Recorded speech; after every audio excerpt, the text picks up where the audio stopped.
თბილისის მომავალი წლის ბიუჯეტზე საკრებულო მსჯელობა დაიწყო. ცნობილია ის სადაო მუხლები, რომლებიც უმცირესობის მხრიდან სავარაუდოდ ბრალდებებისა და მწვავე განხილვის მიზეზი გახდება. 800 მილიონით განსაზღვრულ მთავარ საფინანსო დოკუმენტში ის პროექტებიც მოხვდა, რომლებიც ოპოზიციის განცხადებით უკვე განხორციელებულია. პროექტის პირველ განხილვაზე ცნობილი გახდა, რომ მომავალი წლის ბოლოდან კომუნალური ვაუჩერებით მაღალშემოსავლიანი ოჯახები ვეღარ ისარგებლებენ. Პლანატით ხედავთ, რომ საგზაო სამუშაოები შესრულებულია.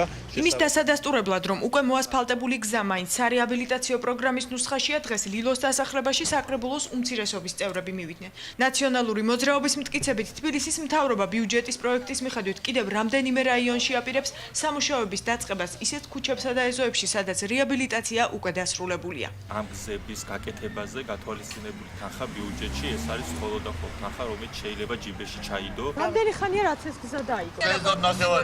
ლილოს დასახლებაში მცხოვრებლები ყვებიან, რომ კორპუსებთან მისასვლელი გზების რეაბილიტაცია მათი განცხადების საფუძველზე მოხდა. ისინი თბილისის მერიას ავარიული კორპუსების გამაგრებას თხოვენ. მარტო იმას მივახციე, რომ მივანიჭებთ მესამე კატეგორია მიანიჭეს.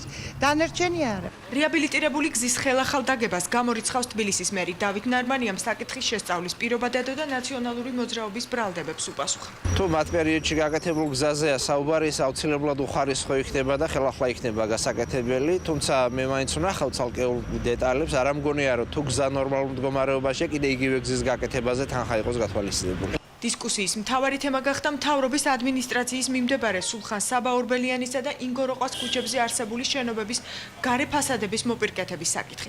ბიუჯეტის პროექტის მიხედვით სარემონტო სამუშაოებზე 8 მილიონ ლარზე მეტი დაიხარჯება. მთელი თბილისის მასშტაბით ავარიული კორპუსების გამაგრებაზე გამოყოფილია დაახლოებით 9 მილიონი ლაკრები, ვიდრე მხოლოდ ორი ქუჩის ფასადურ შელამაზებას. მე მგონი ფასადებზე ნაციონალური მოძრაობის მხრით საუბარი ცოტა უხერხულია. მნიშვნელოვანია ყველა იმ ავარიული სახლის და ასე ვთქვათ იერსახის რეკონსტრუქცია. თბილისის მთავრობამ 800 მილიონიანი ბიუჯეტი საკრებულოს უმრავლესობის ხდომაზე დღეს წარუდგინა. შეხვედრაზე საკრებულოს წევრებს დედაქალაქის მთავრობის ინიციატივის შესახებაც მიაწოდეს ინფორმაცია. მერია კომუნალური ვაუჩერის გაცემის ახალ წესს შეიმუშავებს. მომავალი წლის ნოემბრიდან ვაუჩერით მხოლოდ სოციალურად დაუცველი ოჯახები ისარგებლებენ. სანამ არ მოხდება ახალი წესის შემუშავება, ყველა თბილისელი მიიღებს ძველი, ასე ვთქვათ, წესით 20 ლარს თვეში. კიდევ ერთი საკითხი, რომელსაც კრიტიკა მოყვა პოლიტპატიმრების სტატუსის მქონე პირებისთვის საზოგადოებრივ ტრანსპორტში შეღავათების დაწესებაა. ამ დროისთვის უცნობია, რამდენი დაუჯდება ბიუჯეტს მათთვის შეღავათების გაწევა.